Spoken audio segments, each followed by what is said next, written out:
మన తెనాల్లో గంగనమ్మపేట HP petrol bunks అందులో శశి డెలిషియస్ బేకరీ. ఈ బేకరీ చాలా ఫేమస్ అండి. ఇక్కడ నంబర్ ఆఫ్ కేక్స్ అయితే మనకి అవైలబుల్గా ఉంటాయి. ముఖ్యంగా మన బర్త్డే వచ్చినప్పుడు కానీ లేకపోతే మ్యారేజ్ యానివర్సరీ వచ్చినప్పుడు కానీ ఇక్కడ నంబర్ ఆఫ్ వెరైటీ కేక్స్ అయితే ఉంటాయి అన్నమాట.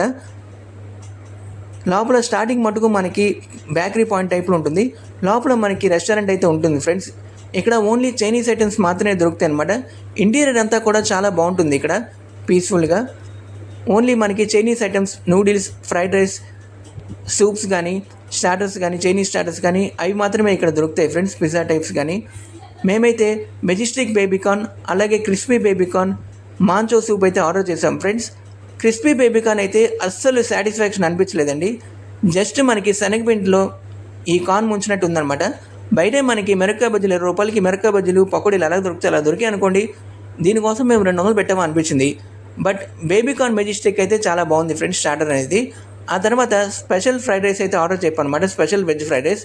ఇది మనకి కాశ్మీర్ పులావ్ టైప్లో అయితే వచ్చిందనమాట. లోపల కిస్మిస్, జీడిపప్పు, బాదం పప్పులు ఇలా వేసి మనకి వెరైటీ ఫ్రైడ్ రైస్ అయితే ఇచ్చారనమాట. దాంతో ఎడిషనల్గా మనకి పన్నీర్ కర్రీ అయితే వస్తుంది. టేస్ట్ అయితే చాలా బాగుంది ఫ్రెండ్స్ ఇక్కడ. ఎక్సెప్ట్ మనకి క్రిస్పీ బేబీకార్న్ తప్ప మిగతా అన్నీ కూడా బాగానే అనిపించినాయి. బట్ సూప్ కూడా కొంచెం కాస్ట్ ఎక్కువే ఫ్రెండ్స్. ఈ వెజ్ మాంచో సూప్ అనేది 140 రూపీసే ఛార్జ్ చేశారు 1/2. కొంచెం కాస్ట్ ఎక్కువే అనిపించింది అనమాట. ఫ్రైడ్ రైస్ కూడా